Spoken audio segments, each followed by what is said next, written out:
Hola, cordial saludo para todos. Mi nombre es Alejandro Plaza. Somos del tercer semestre de la asignatura de Bioquímica Vegetal. Nos encontramos en el laboratorio realizando la práctica de identificación de biomoléculas con mi compañera y con nuestro docente, el profesor Fausto, y su auxiliar Nasli. Para comenzar, se rotularon los tubos de ensayo correspondientes a la primera parte del experimento, identificación de carbohidratos mediante su poder reductor. Para continuar, cada grupo obtuvo el zumo de diferentes alimentos. En nuestro caso, lo hicimos con naranja y papa. A cada tubo de ensayo con la muestra se le adicionó el reactivo de Fehling A y B.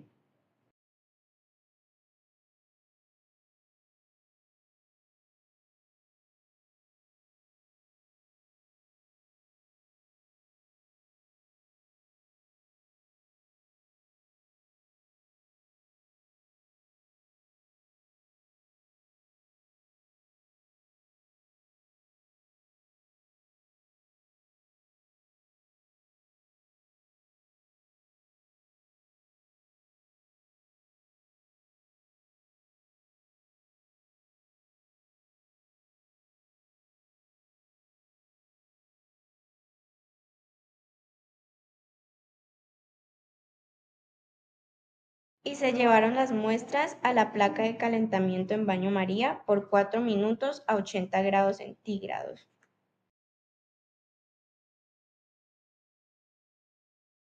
Las pruebas que arrojaron coloración marrón son positivas, las otras dan colores azules que son negativas. En este caso realizamos pruebas de control con agua que nos dio negativo, solución glucosa nos dio positivo, la solución sacarosa negativo. Después empezamos a analizar las siguientes muestras, la de papa negativa, manzana positiva, naranja positiva, el huevo en clara y yema nos dio negativo, el pan positivo, la leche y el yogur positivas y el aceite negativo. Con estos resultados podemos evidenciar que las muestras que contienen carbohidratos son las positivas y las otras nos dan como resultado negativo. Con el reactivo de Fehling, que se usa para detectar la presencia de carbohidratos reductores que al calentarse en un medio alcalino reducen el cobre a óxido de cobre, dando coloración marrón o rojiza. En discusiones podemos afirmar que la manzana y la naranja contienen fructosa o glucosa, que ambos son reductores. El pan, la leche entera, el yogur contienen lactosa o azúcares simples, como la maltosa en el caso del pan. El pan nos dio positivo porque la hidrólisis parcial del almidón puede liberar azúcares reductores. La leche y el yogur contienen lactosa, un disacárido reductor. El zumo de naranja contiene fructosa y glucosa, además de sacarosa, que no es reductora, pero se puede hidrolizar en glucosa y la fructosa. La manzana contiene principalmente fructosa, que es un monosacárido reductor.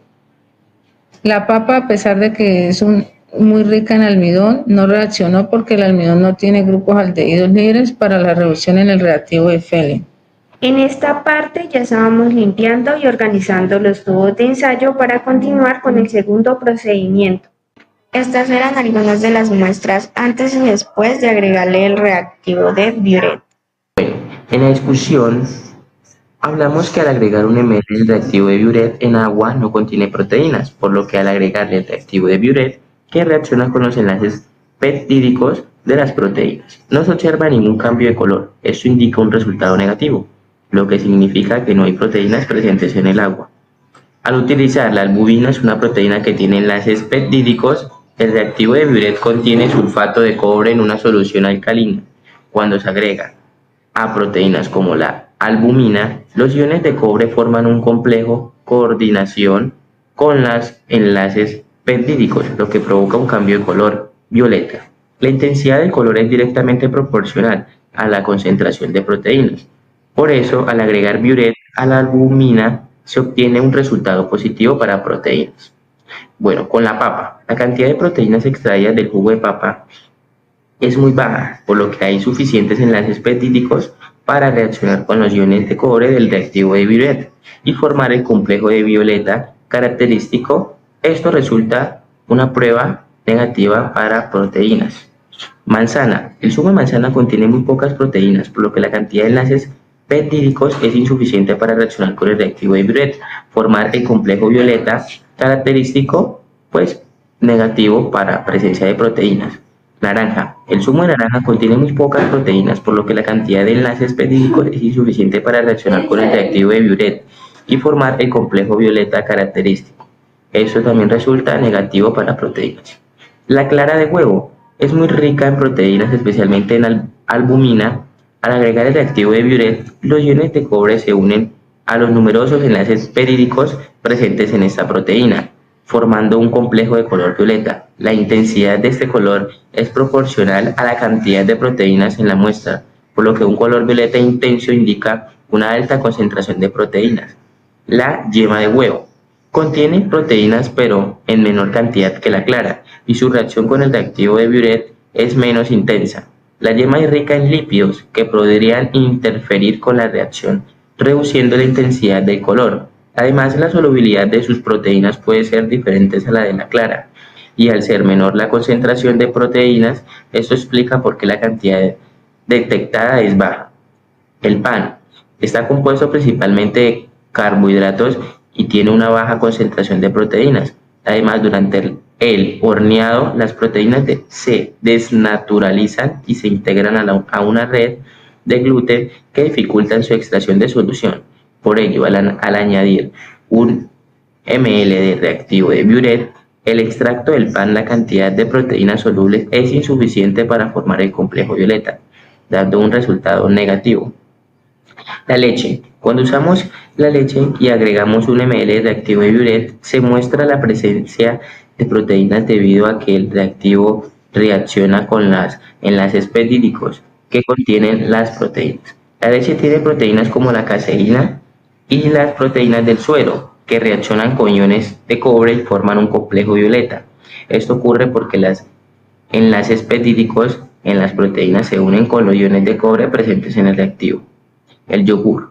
La fermentación puede provocar una degradación parcial de las proteínas en péptidos más pequeñas que reaccionan de forma menos intensa con el color del Biuret. Además, el pH ácido y otros componentes del yogur pueden inferir ligeramente con la formación del complejo violeta, resultando una coloración menos evidente. Bueno, el aceite. Esta reacción específica con los enlaces peptídicos que están presentes en las proteínas, pero el aceite está compuesto principalmente de grasas como los triglicéridos que no tienen estos enlaces. Además, el aceite no se disuelve en soluciones acuosas, lo cual es necesario para que el Biuret funcione. Así que en resumen, el aceite no contiene proteínas y no interfiere con él. Los objetivos de esta práctica de laboratorio fueron tres.